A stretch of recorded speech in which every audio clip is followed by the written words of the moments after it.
네, 오늘은 지난주에 이어서 하나님의 주권을 거부하는, 무시하는 죄에 대해서 말씀을 드리겠습니다. 우리가 거듭나지 않으면 죄가 지배하게 되고, 죄로 인해서 하나님의 주권이 아니라 나의 주권을 주장하게 된다고 지난주에 제가 말씀을 드렸습니다. 나의 주권은 쉽게 말해서 내가 내 인생의 주인이라고 주장하는 것이지요. 나의 주권을 주장하며 사는 사람, 내가 내 인생의 주인인 사람은 자신의 탐욕을 위하여 살아가게 됩니다. 하나님의 율법에서 죄라고 말씀하는 죄에 대하여 알지도 못하고 오히려 그 죄를 통하여 자신의 탐욕을 채워나가게 됩니다. 분노하고 미워하고 험담하고 욕하고 시기하고 질투하고 거짓말하며 세상이 요구하는 대로 돈과 학벌과 명예를 쫓아서 살아갑니다. 자신의 주인은 자신이기에 자신이 원하는 대로 죄를 지으며 살아가게 되시오. 하지만 이런 사람, 제가 말씀드린 이런 사람이 특별한 어떤 부류의 사람이 아니라 성경은 모든 사람이 이와 같다라고 말씀합니다. 모든 사람이 태어날 때부터 죄의 본성을 가지고 태어나기 때문에 그 죄가 모든 인간을 이와 같이 죄를 지으며 살게 한다는 거예요. 그 죄에 대한 깨달음이 없고 그 죄를 죽이고 이해하겠다라는 그러한 의지도 생기지 않고 실제로 그 죄를 죽이는 삶도 살 수가 없고 그래서 자신의 탐욕을 쫓아서 세상이 요구하는 세상의 가치 기준대로 돈이 최고야, 학벌이 최고야, 명예가 최고야, 건강이 최고야. 이제 이러한 세상의 것들이 우상이 되죠. 우상이 되어서 그것을 쫓으며 살아가게 되는 것인데, 하지만 이런 사람이 어느 날 거듭나게 되면 주인이 바뀝니다. 주인. 하나님이 주인이 되시죠. 내가 주인이었는데 하나님이 주인이 되십니다. 그래서 그때부터는 하나님께서 요구하시는 삶을 살게 되는데, 하나님께서 요구하시는 삶은 어떤 삶인가 하면 세상이 요구하는 삶은 나의 탐욕을 충족시키는 삶, 나의 탐욕대로 살아가는 삶이라면 하나님께서 요구하시는 삶은 그 반대의 삶입니다. 탐욕을 죽이는 삶, 죄를 죽이는 삶, 거룩한 삶이에요. 하나님께서 거듭난 사람의 마음에 그리스도의 이 생명을 공급해 주셔서 이제는 그는 그리스도의 생명이 자신이 주인을 행하던 죄를 죽일 수 있게 됩니다. 그 죄가 죽어지게 되는 거죠. 이러한 놀라운 변화가 거듭나게 될 때 우리 인간에게 일어나게 됩니다. 그래서 이제 우리가 이런 얘기를 해요. 제가 오늘도 블로그에 글을 하나 아침에 올렸는데 그 글이 이런 내용입니다.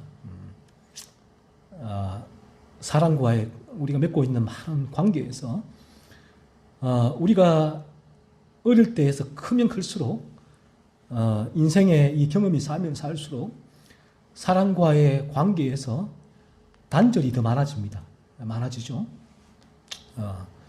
이 사람은 이 죄악으로 자기 중심적인데 인간이 나이가 들면 들면수록 이러한 이 자기 중심성이라는 이런 죄성이 이제는 많은 경험 속에서 내가 가려내요. 어릴 때는 경험이 없기 때문에 순수하게 그런 죄성이 있지만 친구를 사귀지만 그래도 뭐 친구 가운데 그런 관계 단절이 일어나지만 나이가 들면 들수록 수많은 경험 속에서 내 안에 있는 이런 이기적인 죄에서 나오는 자기 중심성이 이제는 가려내요. 이 사람은 나에게 도움이 되는구나. 이 사람은 도움이 안 되는구나. 적시 가려내죠. 그래서 우리가 고등학교, 대학교, 사회에 가면서 점점 인간관계가 이제 협소해지죠. 나와 만난 사람 줄어드는 이유가 여기에 있습니다. 그래서 이 많은 사람에게 이제 관계를 맺으면서 나이가 들면서 섭섭함이 많아져요. 이 자기 중심성이 죄성에서 이제는 수많은 경험 속에서 내가 그 부분을 바로바로 인지하니까 말 한마디, 표정 하나, 행동 하나, 태도 하나에 바로바로 반응을 합니다. 부모, 자녀도 마찬가지입니다. 섭섭해져요. 서운해집니다. 미워져요. 분노가 일어나요. 그럼 어떻게 합니까? 자기 중심성은, 이제 인간의 죄성은, 저 사람하고는 관계를 끊어야겠구나. 그래서 연락을 하지 말아야겠구나. 아예 이제 관계를 끊고, 이제 연락이 와도 나는 이미 마음의 정리를 하게 되죠. 그래서 이런 관계의 단절이 수많이 일어나게 되죠. 우리 가운데서. 부모, 형제, 부부 간의 관계 단절도 바로 이런 부분 때문에, 인간의 죄성 때문인데, 그런데 우리가 거듭나게 되어지면 놀라운 일이 일어나는데, 어떤 일이 일어나는가 하면, 그 사람이 이제 나에 대해서 뭐 오해를 하고 편견을 하고 왜곡을 할 수도 있겠죠. 나의 말 한마디, 태도 하나, 행동 하나에 있어서 그가 나에 대해서 그러한 마음을 가지고 먼저 관계를 단절을 할지라도 나는 no problem이에요. 별 문제가 되지 않아요. 나에게는 늘 그에게 열려 있습니다. 그에게.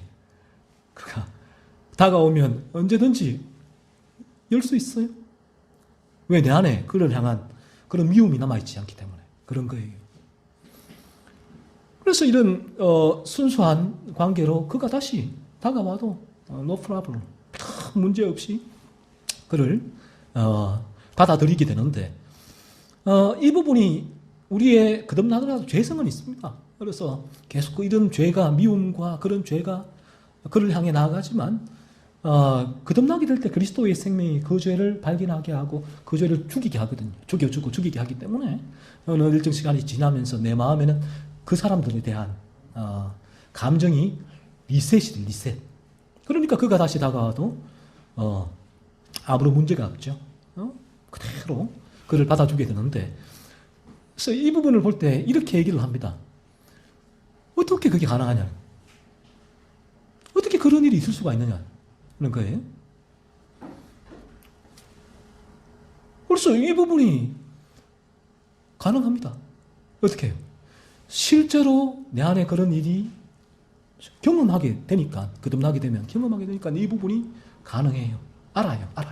그런데 이 부분을 이제 경험하지 않으면 너무나 의아하죠. 어떻게 저럴 수가 있나? 어떻게 저런 일이 실제로 일어날 수 있을까? 본인의 의지와 결심으로 해보려고 해도 불가능해요. 이런 부분. 왜요? 죄가 여전히 내 마음을 지배하고 있기 때문에 그런 것입니다. 죄각성의 단계에 있어서도 동일해요. 죄각성의 단계에 들어와도 그 죄는 알겠는데, 내가 누구를 미워하고 그런 죄를 알겠는데 관계를 끊어버리고 뭐 연락이 오면 아예 마음을 닫아버리고 싶은 이 부분이 죄라는 걸 알겠는데 안 돼요. 리셋이 안 돼요. 순수하게 그걸 받아들일 수가 없습니다. 왜? 여전히 죄가 지배하고 있기 때문에 그런 것이에요. 그렇지만 거듭나게 되면 이러한 어떤 면에서 우리 눈에 거듭나게 되면 내 뒤에 링이 생기는 게 아니에요. 천사처럼. 이 사람은 거듭났습니다라고 생기고 내가 하늘을 날아다니는 게 아니에요. 하나님과 어떤 영적인 대화를 주고받는 것도 아니에요. 성경은 거듭나게 되면 열매로 알리라고 말씀하시고 계시는데 열매가 생기는데 그 열매가 바로 이러한 열매예요. 호라티우스 보나르가 사소한 일상에서의 거룩이라고 말했는데 사소한 일상에서 이런 거룩이 일어난다. 그러니까 거듭나게 되면 로이 존스 목사님이나 라일이나 동일하게 말하고 있는데 좀 놀라게 돼요. 저는 지금도 제가 놀라게 듣고 있거든요. 저를 보면서. 거듭나는 제가 꽤 됐음에도 불구하고 이런 놀라움이 늘 있단 말이에요. 왜 그래요? 나는 이전에 이런 사람이었거든요. 거듭나기 전에. 그런데 거듭난 후에는 이렇단 말이에요. 아내하고 좀 다투도 갈등이 있어도 이전에는 그런 미움이 쌓였는데 지금은 리셋이 되니까 받아들이는 거예요. 그럼 내가 뭐지? 내가 왜 이렇지? 내가 이런 사람이 아닌데. 놀랍죠. 그러니까 이런 부분들이 범사에 감사한 게 하나님 제게 돈 주셔서 감사합니다가 아니에요. 이런 변화된 본성 때문에 범사에 감사하게 되는 거죠. 그래서 이런 부분들이 전부 다 연결이 되어 있습니다. 그래서 참 놀랍게도 그 여러분에게 이런 제가 거듭남에 대해서 이런 실제죠. 열매에 대한 열매로 하리라. 그 열매가 뭡니까? 제가 예전에 이제 대학부 다니던 선후배들과 만나서 이런 얘기를 합니다. 이런 얘기를 하면 그분들이 의아해해요. 저게 뭐야? 뭐지? 의아해해요. 그러니까 내가 이 사과를 먹지 않으면 양분을 공급받을 수 없잖아요. 똑같은 거예요. 사과를 못 먹으니까 먹지 않으면 양분이 공급이 안 되니까 내가 배가 고파서 죽어가는데 쓰러져 있는데 이 사과 먹고 힘을 내서 일어설 수 있으니까 이런 변화는 놀라운 변화이죠. 너무나 이 얘기를 했을 때 의아하게 생각을 하는데 하지만 이 부분이 경험되어지면 의아하지가 않죠. 아, 그 말이구나라고 알게 되는 것입니다. 분노와 미움과 흠담과 시기와 질투와 거짓과 돈과 학벌과 명예를 최고라고 추구하며 여기던 그 마음이 사라져요. 죄의 욕으로 들어올 때가 있지만 그런 마음이 이제 이쪽으로 향하게 됩니다. 예전에는 그런 마음은 왼쪽의 방향성이었는데 방향성이 유턴을 하게 돼서 이쪽으로 향하게 돼요. 이제는 그것들이 최고의 가치가 아니라 이제는 최고의 가치가 이게 뭐야? 죄를 죽이고 거룩한 삶이 최고의 가치가 되어져 버려요. 그러니까 이제 이러한 부분이 인간의 의지와 결심으로는 불가능하죠. 일어날 수가 없는 일이에요. 그래서 이 죄각성의 단계에서는 나의 의지와 결심이 작동을 합니다. 내 의지와 죄라는 거 아니까 나 이거 안 해봐야지. 막 이제 내 의지와 결심으로 이거 안 해보려고 애를 쓰는데 그 끝이 뭐냐? 내가 안 되는구나. 알고 깨닫는 지점이 자기 의가 무너지는 지점인데 내 안에는 이 죄를 이길 수 있는 의가 하나도 없구나. 그러면 누구의 의가 필요하냐? 그리스도의 의가 필요하구나. 그래서 그리스도의 십자가에서 날 위하여 죽으신 그 의, 그 거룩을 붙들게 되고 그리스도의 의가 전가된다고 하죠. 나에게 그리스도의 의가 내 안에 들어오게 되고 그 그리스도의 의가 이제 나에게 거룩을 위하여 살아가는 생명이 되게 되는 것입니다. 그래서 이런 일이 우리 안에 일어나게 되는 것입니다.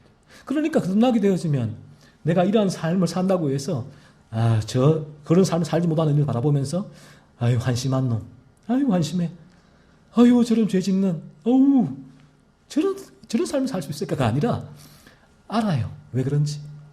나도 내가 알아요. 내 힘으로 불가능하다는 거. 거듭나서라도 불가능하다는 거. 예수밖에 없죠. 예수만이 나에게 이런 삶을 살 수 있게 해주시니까. 그러니까 그는 겸손해지게 되겠죠. 늘 그리스도를 바라보며 그리스도가 나에게 그러한 삶을 살게 해달라고 말하게 됩니다. 그래서 죄인이 거듭나게 되면 주인이 바뀌는데 이처럼 하나님이 주인이 되세요. 그래서 하나님께서 내 인생과 내 환경과 이 세상을 이끌어간다는 사실을 알게 되고 이제 경험하게 되므로 하나님의 주권을 인정하게 되죠. 그 전까지는 머리로는 알아요. 하나님의 주권, 교리에 대해서 배우기도 하고요. 개혁적인 교리, 청교도의 교리를 알고 배우기도 하는데 하나님의 주권의 교리가 내 삶 가운데는 거듭나기 전에는 믿어지지가 않아요. 적용이 안 돼요. 그 부분이. 이게 문제예요. 그러니까 아무리 기독교 세계관, 쇠포의 세계관의 책을 읽고 세계관을 공부해도 그 세계관이 내 삶에 적용이 되지 않습니다. 나는 그 세계관과 따로 놀고 있어요. 왜냐하면 나는 거듭나기 전에 일이니까 일이 본성대로 살아가게 되는 거예요. 일이니까 내 주권을 가지고 살아가게 되고 기독교 세계관이 아니라 세속적인 세계관을 가지고 살아갈 수밖에 없는 거예요. 그 부분들을 하나님의 주권이다, 기독교 세계관, 기독교 직업관, 윤리관, 이런 부분들 공부하면서 물질관, 나 이렇게 살 거야 라고 하는 거는 이리가 양의 탈을 쓰는 행위죠. 양의 탈을 쓰고서 나는 이제 양처럼 살 거야 라는 본인의 의지의 표현이지만 이리는 이리일 뿐 변하지가 않아요. 닭이 지나가면 닭이네? 잡아먹어버리죠. 이게 이리의 본성이다라는 것입니다. 하지만 이리가 양이 되면 제가 늘 말씀드리지만 그런 일은 일어날 수도 없겠지만 최악의 상황 가운데서 양은 아무것도 하지 않아도 양이에요. 아무것도 하지 않아도. 양이란 말. 그래서 이 부분을 잔느 귀용이나 콰이어티즘, 정적주의를 말하는 정적주의와는 다른 거예요. 정적주의는 실제로 아무것도 하지 말라고 얘기를 해요. 하나님이 하신다. 너는 할 게 없어. 가만히 있어라고. 그리고 신비주의와 이제 맞닿아 있죠. 정적주의가. 그런데 그러니까 그 말이 아니라 양이면 양의 삶을 살게 돼요. 아무것도 하지 않는 게 아니라. 그러니까 제가 극단적으로 양은 아무것도 하지 않아도 정적주의가 아니라 극단 아무것도 하지 않아도 양이라는 거예요. 심지어 여러분이 이 주일 예배에 나오지 않아도, 심지어 여러분이 기도와 말씀, 청교도 서적을 읽지 않아도 여러분이 양이 되었다면 양인 거예요. 물론 이러한 주일 예배와 성도의 교제와 청교도의 진리를 접하는 것은 그 양이 더 실한 양으로서 건강한 양으로 살아갈 수 있는 통로가 돼요. 은혜의 방편이죠. 통로가 됩니다. 필요하죠. 양이 되면 이러한 예배와 교제는 양이기 때문에 양의 도인으로서 이 부분을 오게 되는 거예요. 교제를 나누고 이 진리를 계속 집하게 되는 양의 도인이라는 것이죠. 그래서 양이 되게 되면 양은 하나님의 주권을 인정하세요. 양아, 너 인정해야 돼. 라고 하지 않아도 양은 양의 도인으로서 하나님의 주권을 인정하게 돼요. 하나님의 주권을 생각하지 않아도, 하나님의 주권을 공부하지 않아도 하나님의 주권을 인정하게 되죠. 이런 부분이에요. 1위일 때는 목자가 필요가 없죠. 필요가 없습니다. 하지만 1위가 거듭나서 양이 되면 양은 목자 없이는 살아갈 수가 없잖아요. 이런 거예요. 양은 목자만을 바라보며 살아가게 됩니다. 눈도 잘 보이지 않죠. 양이. 어디로 가야 할지 몰라요. 양. 그럼 목자. 하나님께서 목자신 주님을 허락해 주시고 그 주님이 우리를 인도해 갑니다. 이 양의 도인이에요. 그 양이 야, 나 뭐 먹고 살까? 뭐 먹고 살까? 야, 내일 내가 어떻게 살까? 양이 이런 염려를 할 필요가 있습니까? 아니죠. 그런 염려는 누가 합니까? 일이에요. 자기 힘으로 다 잡아먹는. 어떻게 몰래 적을 잡아먹을까? 내 힘으로 1위는 살아가요. 내일 어떻게 살까? 내일 사냥 가면 어떻게 만날 수 있을까? 이게 1위의 염려예요. 하지만 양의 염려는 그렇지가 않아요. 양은 그런 부분 때문에 염려하지 않죠. 왜요? 목자가 양을 인도하기 때문에 그런 것입니다. 시편 23편 1절에서 다윗은 이렇게 고백을 하죠. 여호와는 나의 목자시니 내가 부족함이 없으리로다 라는 이 고백이 다윗이 하나님의 주권을 공부한 게 아니라 경험한 데서 나오는 고백이죠. 그런데 죄는 하나님의 주권을 인정하지 못하게 하죠. 그래서 하나님의 주권을 인정하지 못하게 되니까 자신의 주권을 내세우게 되는 것이죠. 여러분들께서 한 주간 여러분의 삶을 돌이켜 보실 때에 죄로 인하여 내가 하나님의 주권을 인정하지 못하고 내 주권을 주장하고 있구나라는 사실을 찾아내야 된다는, 그 죄를 살펴봐야 한다는 것이죠. 이 죄의 뿌리, 원죄죠. 원죄.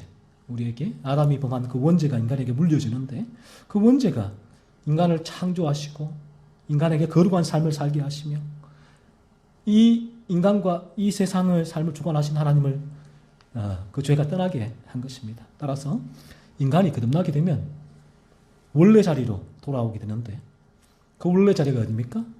하나님의 통치의 자리로 들어오게 됩니다. 하나님의 나라로 들어오게 돼요. 그전에는 인간은 어디에 속해 있습니까? 사탄의 나라에 속해 있습니다. 그래서 이 부분이 기분이 좀 좋지는 않겠지만 거듭나지 않으면 인간은, 성경은 사탄의 나라에 속해서 사탄의 지배를 받고 있다고 성경은 말씀하고 있죠. 그래서 죄를 짓게 된다는 것입니다. 하지만 이러한 인간이 거듭나서 사탄의 나라에서 하나님의 나라로 영역 이동을 하게 되죠. 거듭나게 되면. 그러면 이제 거기 어떤 일이 일어납니까? 그 나라는 하나님이 통치하시는 나라. 하나님 통치하신 나라는 어떤 나라입니까? 거룩하신 나라라는 것이죠. 하나님의 나라와 의라고 했을 때 의는 거룩이잖아요. 하나님의 거룩이 이루어지는 나라가 하나님의 나라고 그 나라가 하나님이 통치하시는 곳이죠. 이제 그 나라에 사는 하나님의 백성은 하나님의 통치를 받기 때문에 하나님이 거룩하신 하나님을 따라서 그 거룩한 삶을 사모하며 그 삶을 살아가게 되죠. 하나님이 왜 우리를 십자가에서 하나님의 사랑이 임했습니까? 하나님의 거룩을 이루기 하기 위해서 하나님의 사랑이 우리에게 임한 거예요. 우리의 궁극적인 목적은 하나님의 사랑이 아니라 하나님의 거룩이에요. 거룩하신 하나님. 성경은 우리에게 한결되게 말하잖아요. 내가 거룩하니 너희도 거룩하라. 하나님의 이 명령이 성경이 전체를 흐르고 있고, 이 성경이 뭔가 하면 어떻게 우리가 거룩하게 될 수 있는가에 대한 처방전이에요. 처방전. 그 처방전이 인간이 자기 죄를 깨닫고 내가 이 죄를 벗어날 수 없구나라는 사실을 경험하고, 그럼 여기서 어떻게 벗어날 수 있는가? 성경이 말씀하고 있잖아.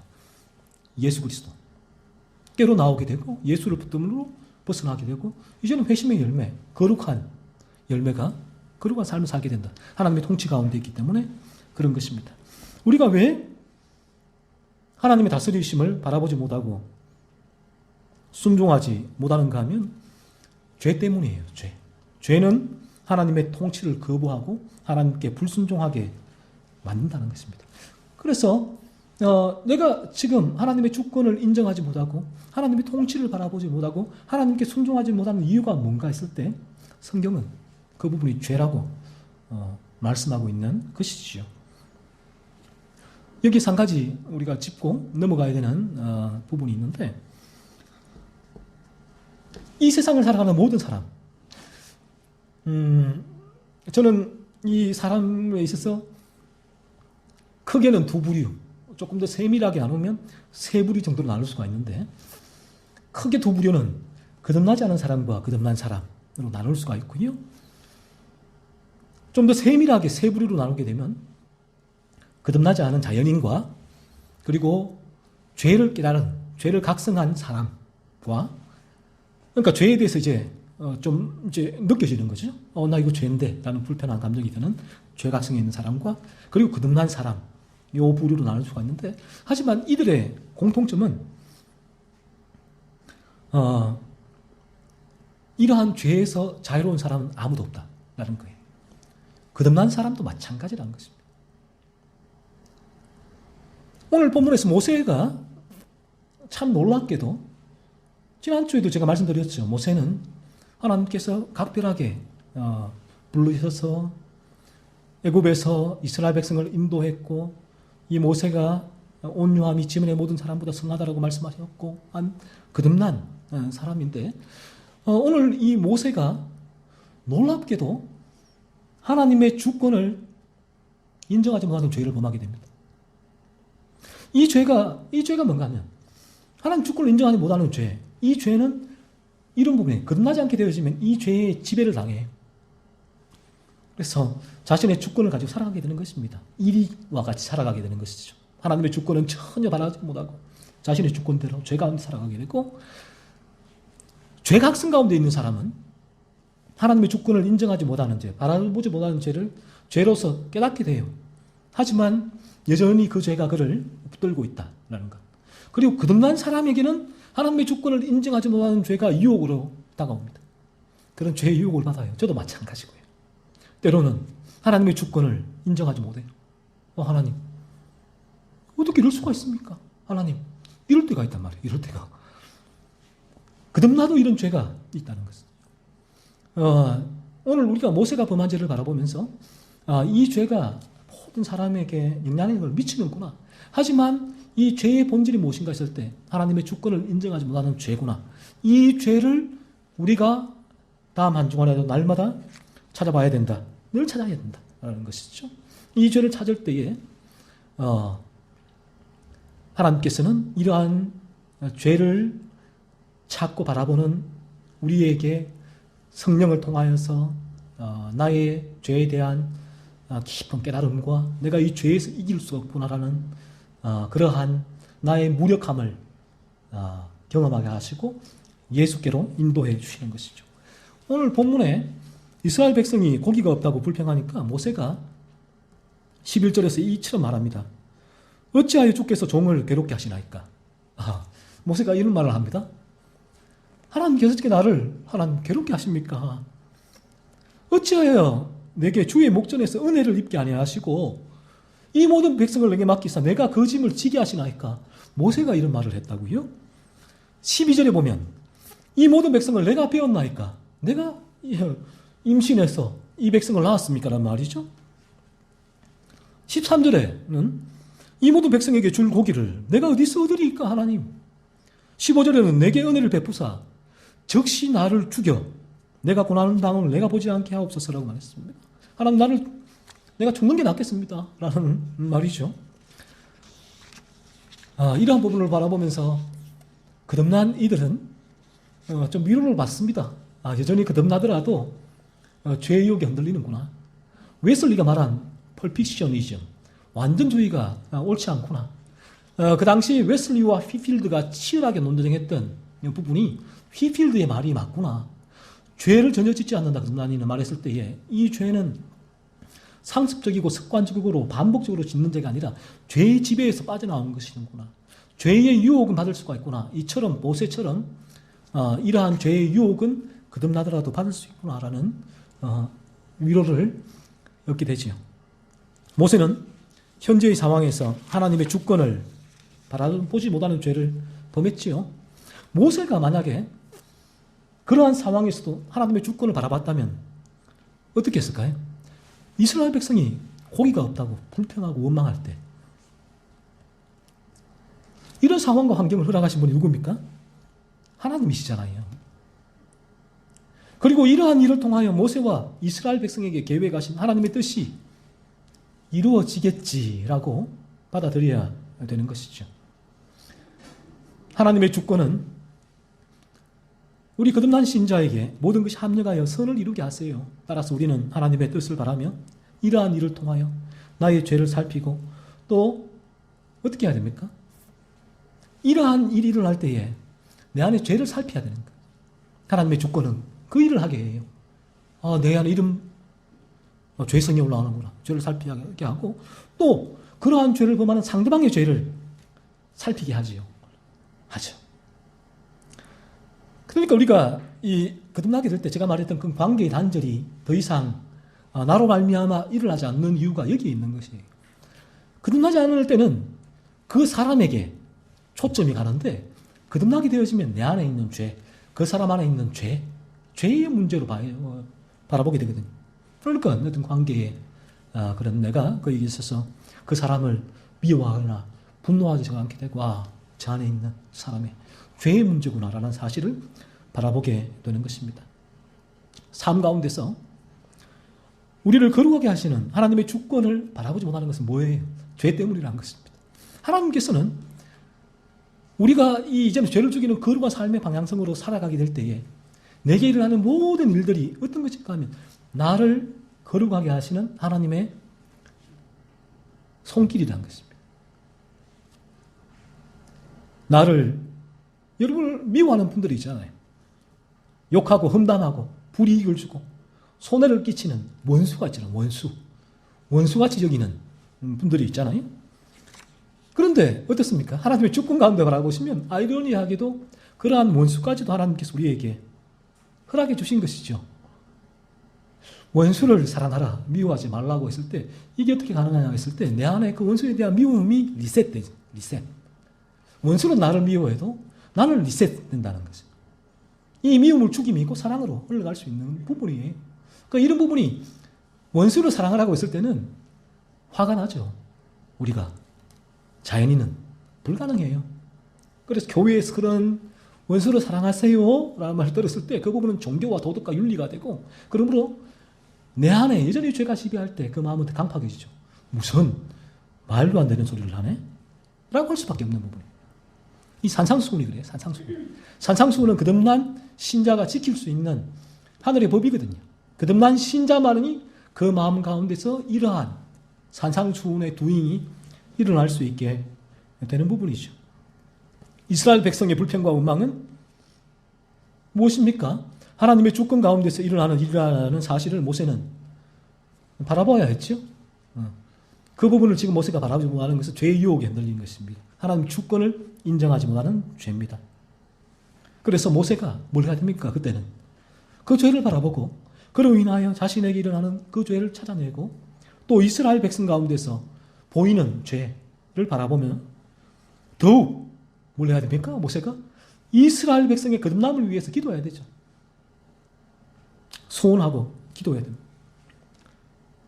여러분의 남편, 아내, 자녀, 부모님, 친구, 친척, 직장 동료로 통하여 여러분 상처를 받으셨나요?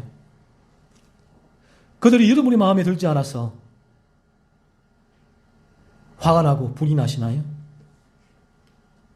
지금 일어나고 있는 상황과 환경이 여러분을 분노하게 하고 좌절하게 하고 절망하게 하시나요?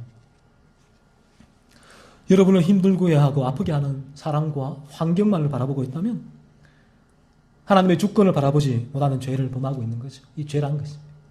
죄 때문에 우리가 그 사랑과 그 환경을 바라보며 내 안에 분노와 미움과 좌절과 불평이 끊임없이 일어나게 되는 것입니다. 우리가 거듭나게 될 때 우리는 이러한 사람들과 환경을 통하여서도 하나님의 주권을 바라보며 이렇게 고백을 합니다. 하나님의 뜻이 있겠지. 하나님의 뜻이 있겠지.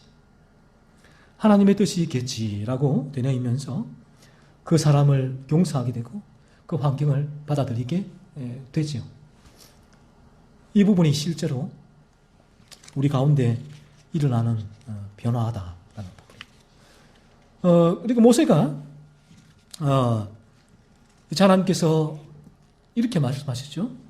이스라엘 백성을 불평을 들으시고 60만 명의 이스라엘 백성의 고기를 주겠다라고 하시니까 모세가 이렇게 얘기를 합니다. 그들을 위하여 양떼와 소떼를 잡은들 족하오며 바다의 모든 고기를 모은들 족하오리까 라고 하나님께 대답했습니다. 모세가 이스라엘 백성을 어떻게 출애굽시켰습니까? 10가지 기적을 일으켰잖아요. 그리고 출애굽할 때 애굽 군대가 쫓아왔을 때에 홍해가 갈라지는 그런 역사도 모세가 경험했는데 지금 이 60만 명에게 또 만나를 지금 먹고 있잖아요. 하늘에서 떡이 내려왔어. 이 모든 것을 경험해. 반석도 갈라지고 물이 나왔고. 그런데 모세가 하나님께 하나님 60만 명에게 어떻게 고기를 먹이시겠습니까? 라고 말씀하고 있는 거죠. 이것도 뭡니까? 하나님의 주권을 바라보지 못한 것입니다. 의심과 염려를 하게 됐죠. 하나님의 주권을 바라보지 못하면 우리는 삶 가운데 늘 걱정과 염려를 할 수밖에 없습니다.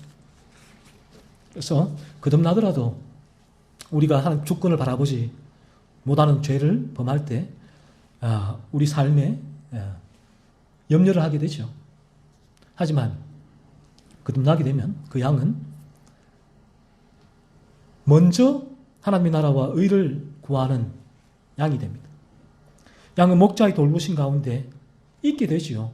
그래서 양은 양이기에 양에게 걱정하지 마, 염려하지 마, 하나님의 주권을 바라봐 라고 그런 교육을 통해서 양이 하나님의 주권을 바라보고 염려하고 걱정하지 않을 수 있게 되는 것이 아니라 양이기 때문에 목자를 바라보고 그런 염려와 불안이 올 때 왜? 그 사탄이 울타리 밖에서 울부짖으니까 로이 존스 목사님의 비유예요. 사탄이 거듭나더라도 그 울타리 옆에 와서는 울부짖을 수 있다. 그러니까 거기에 유혹으로 염려와 불안을 할 수가 있게 되지만 하지만 양은 그러한 죄를 바라보고 내가 여전히 하나님의 이 목자의 울타리 안에 있구나. 울타리 안에 안전하구나. 목자가 나를 인도해 주시는구나. 그래서 그 염려에 지배당하지 않게 되죠. 그렇지 않으면 우리는 늘 이 염려에 지배당할 수밖에 없다는 것입니다. 여러분 돈 때문에 염려하고 계십니까? 자녀들의 미래로 인하여 염려하고 계시나요? 건강으로 인하여 염려하고 계시나요? 무슨 문제로 염려하고 계십니까? 여러분의 마음을 지금 이 시간 흔들고 있는 염려거리는 무엇입니까?